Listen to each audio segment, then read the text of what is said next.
पहले आप अपने बारे में बताइए। मेरा नाम राम कुमार है और मैं बेसिकली आगरा से बिलोंग करता हूँ। और मैं बेसिक्स की बात करूँ तो मैंने बेसिक्स को अक्टूबर 2016 में ज्वाइन किया था। और अभी मैं एज ए सीएम के तौर पर काम कर रहा हूँ और मेरा आगरा क्लस्टर है और इसमें मेरी 6 ब्रांचेज आती हैं। सर, मैं आपसे अगला सवाल पूछना चाहूँगा। जब आप इंडक्शन प्रोग्राम से गुजरे तो ऐसा क्या था जिसे अच्छी तरह से कवर किया गया था, और क्या कमी थी और क्या बेहतर हो सकता था? ओके, मैं इसमें आपको थोड़ा सा क्लियर कर देता हूँ। जब मैंने बेसिक्स ज्वाइन किया था 2016 में, अक्टूबर में ज्वाइन किया था और नवंबर 2016 में नोटबंदी हो गया था। तो एज इंडक्शन की बात करूँ तो इंडक्शन मेरा मैनुअल हुआ है, वर्चुअल में इंडक्शन नहीं हो पाया था। और मैं most of the time field में मेरा गुजरा था, तो जो भी मेरा इंडक्शन का टाइम था वो मेरा फील्ड में निकला है। तो मेरे फील्ड का एक्सपीरियंस काफ़ी ज़्यादा रहा, फील्ड का एक्सपोजर बहुत ज़्यादा रहा था। और थोड़ा सा मैं अगर थ्योरेटिकल बात करूँ तो थ्योरेटिकल मुझे थोड़ा सा कम नॉलेज हुआ था, मुझे फील्ड का प्रैक्टिकली बेहतर मिला था। और थोड़ा सा मैं इसमें कमी बताना चाहूँ तो जो प्रैक्टिकल नॉलेज है वो तो हमने काफ़ी गेन करी थी, लेकिन जो थ्योरेटिकल नॉलेज है, पॉलिसीज़ है, प्रोसीजर है, वो शायद थोड़ा सा मुझे कम समझ आया था। क्योंकि ये तो सर आप भी जानते हैं कि प्रैक्टिकल में और थ्योरेटिकल में दोनों में काफ़ी अंतर रहता है। तो हम लोग जब प्रैक्टिकली फील्ड में जाते हैं तो वहाँ कुछ अलग एक्सपोजर होता है और थ्योरेटिकल होता है तो कुछ और रहता है। तो थोड़ा सा थ्योरेटिकल का अभाव रहा था। और बेहतर बनाने के लिए मैं तो यही चाहूँगा कि सबसे पहले हमारा थ्योरेटिकल एक पोर्शन हो जो भी 2 या 3 दिन में कवरअप हो जाए, दैन उसके बाद हम लोग उस पर प्रैक्टिकल में इम्प्लीमेंट करें तो थ्योरेटिकल और प्रैक्टिकल दोनों में हम लोग कंपैरिजन कर पाएँ। तो ये रहेगा मेरे हिसाब से। सर, अगला क्वेश्चन है आपसे। आप अपने आप को ऑर्गेनाइजेशन, ऑपरेशनल पॉलिसी और रोल ऑफ क्लैरिटी के तहत अपने आप को कैसे मूल्यांकन करेंगे?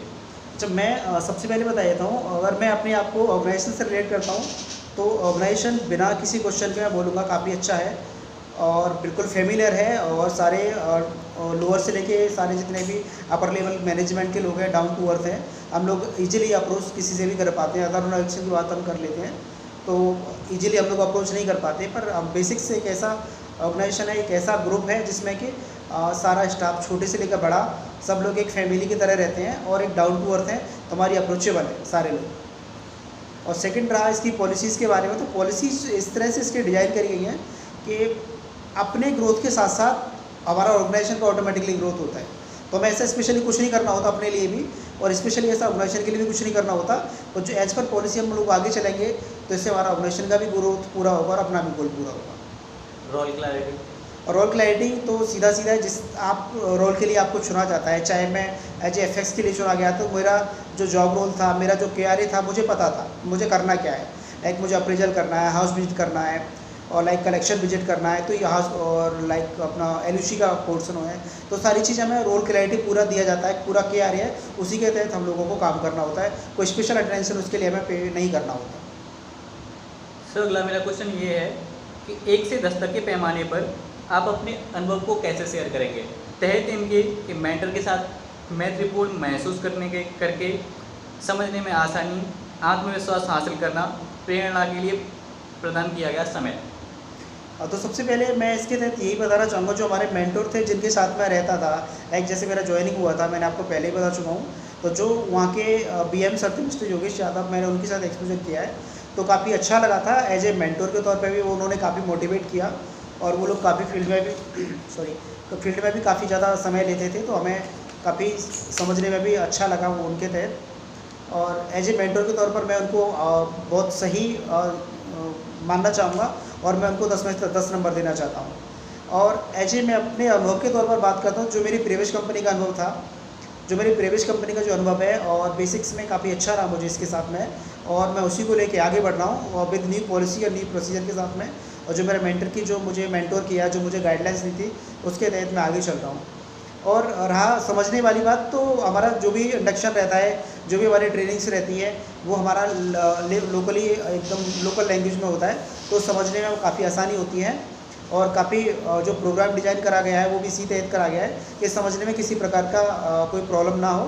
तो मैं इसमें अभी 10 में से 10 नंबर देना चाहूँगा। और रही आत्मविश्वास की बात, तो आफ्टर कंप्लीट एक्सपोजर के बाद में, तो मैं ही क्या कोई भी अगर पूरा एक्सपोजर सही से करते हैं, किसी भी मेंटोर के साथ में करते हैं, तो काफ़ी अच्छा रहता है और आत्मविश्वास तो ऑटोमेटिकली आ ही जाता है। तो मैं इसमें भी पूरे 10 में से 10 नंबर देना चाहूँगा। रही बात प्रेरणा की बात में बात कर लेते हैं, तो मुझे इससे काफ़ी सीखने को मिला है। और इस एक्सपोजर को जैसा कि मैंने बताया का पूरा मैनेजमेंट है, चाहे आप लोअर लेवल की बात कर लो, चाहे सीईओ सर के लेवल की बात कर लो, सब डाउन टू अर्थ हैं, सब लोग एक दूसरे से मिलते हैं। जब बड़े लेवल का जो स्टाफ है, बड़े लेवल के जो अधिकारी लोग हैं जो मिलते हैं, तो उनसे काफ़ी हम लोग मोटिवेट होते हैं। तो ये भी काफ़ी हमारे लिए प्रेरणादायक होता है और उनसे मैं काफ़ी समय समय पे मिलते रहते हैं, तो बहुत कुछ सीखने को मिलता है। तो ये भी काफ़ी बहुत अच्छा रहा है और हम लोग बहुत लकी हैं कि बेसिक्स फैमिली के साथ में जुड़े हुए हैं। और समय समय पर अपर मैनेजमेंट है जो कि ब्रांचों में भी आते रहते हैं और हम लोग उनसे मिलते रहते हैं। तो मैं इसमें भी 10 में से 10 नंबर देना चाहूँगा। अच्छा सर, समाप्त करने से पहले आपका आखिरी सवाल, इंडक्शन प्रोग्राम और ट्रेनर के लिए आपके पास 3 महत्वपूर्ण बिंदु या सुझाव क्या होंगे? मैं सबसे पहले तो यही बोलना चाहूँगा, जो कि मैं पहले ही बता चुका हूँ, कि अगर एज ए ट्रेनर के तौर पर मैं देखना चाहूँगा, तो जो मैंने पहले बोला, तो पहला सुझाव मेरा यही है कि हम लोग पहले ट्रेनिंग करते हैं वर्चुअली। तो मेरा यही है कि जिससे ऐसे अब की बात इस समय का पर्सनल टाइम का बात कर लेते हैं, हम लोग इसमें वर्चुअल ट्रेनिंग्स बहुत ज़्यादा कर रहे हैं। तो इसमें वर्चुअल ट्रेनिंग में हमें पता ही नहीं चलता है कि मेरा जो पार्टिसिपेंट है वो लाइव है भी है कि नहीं है, सिर्फ लॉगिन किया और हो सकता है वो उसमें प्रेजेंट है नहीं। तो थोड़ा सोचने का, समझने का पता नहीं चल पाता है। अगर ये हम फिजिकल कर रहे हैं, एक दूसरे के 1 to 1 करते हैं, आमने सामने करते हैं, तो हमें उनका लेवल ऑफ प्रेजेंस पता चलता है और हम लोग टाइम टू टाइम उनको ट्रीट भी करते रहते हैं। लेकिन वर्चुअल में ये कुछ नहीं हो पा रहा है, तो इसमें थोड़ा सा हमें वर्चुअल और फिजिकल ट्रेनिंग के बारे में थोड़ा सोचना चाहिए और इसमें हम लोगों को इम्प्रूवमेंट करना चाहिए। सेकंड मेरा यही रहेगा कि एज ए ट्रेनिंग के तौर पर जब भी हम किसी को हायर कर रहे हैं, तो उनका एक KRA समझाने के लिए उनको एक बेसिक ट्रेनिंग का मॉड्यूल हमें डिज़ाइन करना है, जो कि लाइक चाहे 15 दिन का हो या 10 दिन का हो, या एक्सपीरियंस लोगों के लिए 5 दिन का भी हम लोग कर सकते हैं, क्योंकि एक्सपीरियंस ओवरऑल पॉलिसी तो लगभग सेम ही रहता है, तो हमें उन्हीं के तहत काम करना होता है। तो हमें सारी चीज़ों को एक साथ लेके चलना है, तो हमें वर्चुअल और फिजिकल दोनों ट्रेनिंग को कंबाइन करके चलना है।